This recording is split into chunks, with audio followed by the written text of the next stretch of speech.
한국은 명목 GDP 기준 아시아 4위, 세계 10위의 경제대국이다. 세계에서 가장 가난한 나라 중 하나에서 단 몇 세대 만에 고소득 선진국으로 기적적인 경제 발전을 이룬 것으로 많은 사람들에게 알려진 유명한 나라입니다.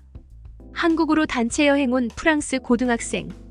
한국의 화장실이었다고 말하던 학생들이 놀란 이유. 프랑스 샤를드골 국제공항에 많은 학생들이 모여 있습니다. 단체로 여행을 가는 듯한 학생들의 모습은 여행에 대한 설렘보다는 무언가 불만이 많은 듯한 얼굴이 보이는데요. 보호자로 동행하는 선생님만 이상하리만큼 신나 보입니다. 그런 모습을 보는 아이들의 학부모들은 이 상황이 맞는 것인지 계속 고민을 하고 이야기를 하는데요. 과연 이 학교에 무슨 사정이 있어서 아이들이 불만을 갖는 단체 여행을 가게 됐는지, 그리고 선생님은 왜 신났는지 사연을 한번 보시죠. 안녕하세요. 저는 프랑스의 릴에서 살면서 선생님으로 근무하고 있는 데보라 로보브스키라고 합니다. 저는 학생들과 소통을 자주 하는 선생님으로 학교에서 유명하고 꽤나 인기가 있는 선생님이라는 평가가 많습니다. 그러다 보니 아이들이 제가 무언가 제시를 해주면 크게 불만 없이 그대로 말을 듣죠. 하지만 그런 아이들도 저의 선택에 반기를 드는 일이 있었는데요. 바로 반 아이들 다 같이 여행을 가기로 했을 때, 여행지를 한국으로 선택했을 때죠.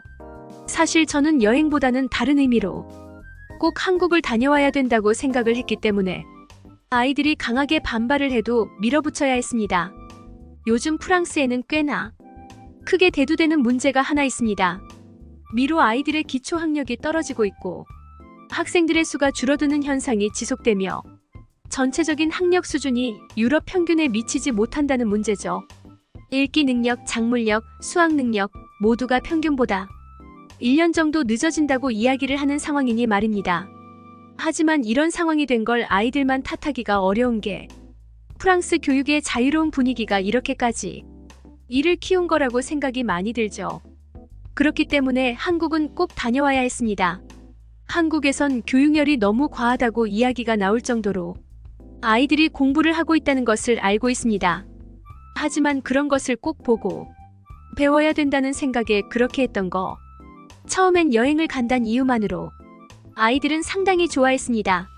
자유로운 분위기의 학급이니깐 본인들이 여행지를 정할 거라 생각했던 거죠. 아이들끼리 모여 미국을 가야 한다느니, 일본을 가야 한다느니 꿈에 겨운 이야기만 하고 있었죠. 그렇게 아이들에게 한국을 간다는 이야기를 했을 때 대체적으로의 반응은 거기가 어디야? 라는 반응이 많았고, 누군가는 K-파풀 이야기하고 또 누군가는 듣기만 하고 우는 아이들도 있었죠. 그렇게 많은 아이들에게 한국에 대한 설명을 해줄 틈도 없이 한 아이는 반기를 들었고, 모두가 그 뜻에 동참을 했고, 모두가 흥분 상태가 되어 말이 통하지 않을 것 같아 일단 하교를 시키고 다음날 이야기하자고 해줘. 그날은 수업 준비가 아닌 한국에 대한 자료를 정리하고 아이들에게 설명해줄 자료를 만드는데, 다음날 만반의 준비를 한 후 학교로 출근을 했죠. 그렇게 들어간 반의 모습은 솔직히 충격적이었습니다. 단 한 번도 본 적 없던 아이들의 반항적인 모습과 불만 가득한 눈빛이 말이죠. 일단 아이들의 불만 사항을 먼저 들어봐야 했습니다. 무엇이 애들을 이렇게 화가 나고 반항적으로 만들었는지 말이죠. 그래서 한국이 왜 싫냐는 질문을 했고, 거기서 쏟아져 나오는 무수한 의견들은 저를 절망에 빠지게 만들었죠. 이런 이야기를 선생의 입장에서 할 이야기는 아니지만 너무 무식했습니다. 상식선에서 말이 안 되는 이야기가 너무 많았으니까요. 전쟁에 대한 후유증이 아직 남아있어서 사람들이 폭력적이다.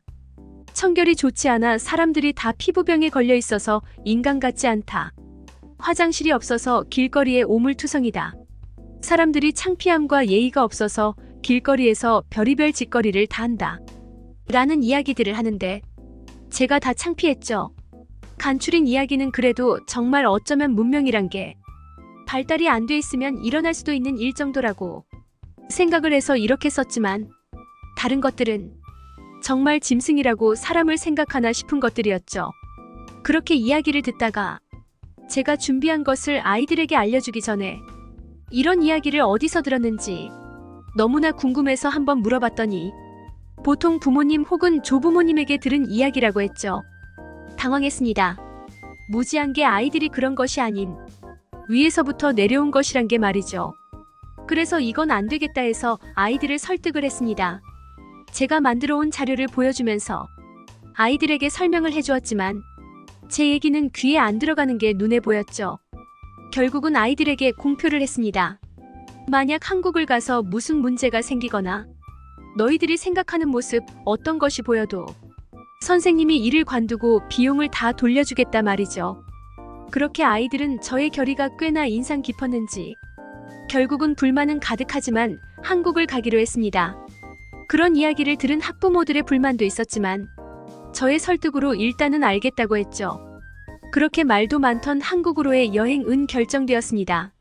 샤를 드골 공항에서 아이들의 얼굴을 보는데 이게 맞는 선택인가 싶기도 했지만 그래도 아이들에게 학구열을 만들어줄 수 있을 거란 생각에 너무나 들뜨긴 했습니다. 먼 발치에 보이는 학부모들의 불만스러운 이야기는 그냥 안 들리는 척하고 비행기에 올랐죠. 그런 와중에도 아이들은 계속 한국은 아직 원주민이 산다느니 하이힐을 신어야 잘 걸어 다닐 수 있다는 등 아직도 이상한 이야기를 하고 있었고 저는 슬며시 웃고 있었죠. 너희들의 그런 이야기는 한국에 도착하자마자 단 한마디도 안 나올 거라는 생각을 하며 말이죠. 그렇게 한국에 도착을 했고 비행기에 내려 인천공항에 들어가는 그 순간 아이들의 얼굴을 잊을 수 없을 겁니다. 계속 주위를 둘러보면서 입이 닫히지 않더군요. 수많은 사람들 말도 안 될 정도의 청결. 자동화가 진행되고 있는 카트나 전동차 등 여러 가지가 계속 보이니깐 아이들은 불을 처음 본 원시인과 같은 표정으로 주위를 계속 둘러보고 있었죠. 그렇게 꿀먹은 벙어리가 된 아이들은 조용히 저를 따라오고 있었습니다. 한국에 와서 처음 겪는 대중교통도 아이들에겐 충격적이었나 봅니다. 우리는 많은 인원이 움직여야 하기 때문에 버스를 대절해서 다녔는데 아이들은 또 충격을 받기 시작했습니다. 버스를 보고 왜 놀랐냐고요? 친환경 전기버스였으니까 말이죠. 분명히 시동이 걸려 있음에도 불구하고 조용한 것이 충격적이었던 거죠. 프랑스의 투어버스들은 대체적으로 오래됐고 정비도 제대로 되지 않아 시끄럽고 멀미가 날 정도로 진동이 심하죠. 그렇게 신세계를 경험하면서 버스에 올라탔고 아이들은 또 한 번 놀랐죠. 자리마다 있는 뉴스 비포트는 또 새로운 문화였던 겁니다. 그렇게 아이들은 슬슬 입을 열기 시작하는데 다들 놀라움만 이야기했죠. 어떻게 전 세계에 이런 나라가 있냐? 는 말이 엄청 많이 나왔으며 그렇게 예약한 숙소로 찾아갔음에도 불구하고 아직도 공항과 버스 관련된 이야기였고 도착한 호텔은 정말 고급진 느낌이 가득한 외관을 갖고 있는 건물이었으며 직원들 대부분의 사람들이 영어와 불어를 사용할 수 있어서 호텔 안에선 프랑스에 있는 것과 같은 느낌이 들 정도였죠. 그렇게 아이들은 짐을 풀고 다들 다시 나오는데 웃긴 모습이 보이기 시작했습니다. 남자애들이 여자용 하이힐을 신고 나오더군요. 알고 봤더니 본인들의 눈으로 보고도 바닥에 오물이 있을 거란 이야기를 믿는 것 같았죠. 그렇게 뒤뚱뒤뚱 걷는 아이들의 모습은 정말 우스웠고 굳이 신발을 갈아 신고 오라는 이야기는 하지 않았습니다.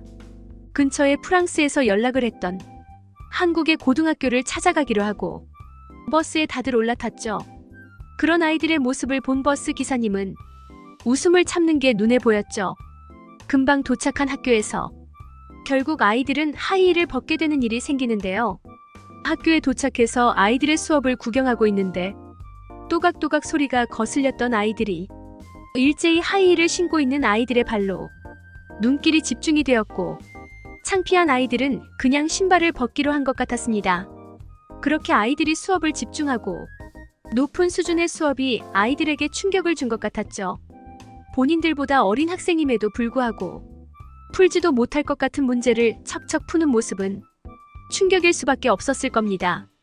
그렇게 수업 견학이 끝나고 다들 호텔로 들어가서 쉬고 있는데 아이들의 환호 소리가 여기저기서 들리더군요. 알고 봤더니 화장실에 있는 비데와 깨끗한 물이 아이들에게 상당히 충격적이었나 봅니다. 프랑스도 비데가 있음에도 불구하고 한국처럼 자동으로 사용이 가능한 비데가 없죠. 물은 말해 뭐 하겠습니까? 그렇게 아이들은 긴 시간 환호를 하다가 잠이 들었고 다음 날부터는 자유여행이었습니다. 한국의 명동으로 향했고 이제 아이들은 하이힐이 아닌 일반 운동화를 신고 다니기 시작했습니다. 시간과 만날 장소만 정하고 아이들에게 자유시간을 주었고 처음엔 뭘 해야 될지 몰랐던 아이들은 일단 걷기 시작했죠. 길거리에 있는 수많은 음식들과 높은 고층 빌딩, 백화점 수많은 사람들, 깨끗한 거리 무엇 하나 놀랍지 않은 것이 없는 것 같았고 아이들은 슬슬 자기의 취향에 맞춰 놀기 시작했죠. 누군가는 길거리에서 먹을 것을 먹고 누군가는 쇼핑몰을 들어가서 옷을 사고 또 누군가는 전자기기를 사고 말이죠. 그렇게 집합 시간이 되어도 아이들은 돌아올 생각이 없는 것 같았습니다. 아무도 안 오고 있었죠. 1시간 정도가 지났을 때부터 하나 둘 모여들기 시작했고 알고 봤더니 너무 재밌어서 시간을 못 봤다고 하더군요. 그렇게 아이들은 이 시간이 넘게 걸려서 다 모였고 우리는 숙소로 향했죠.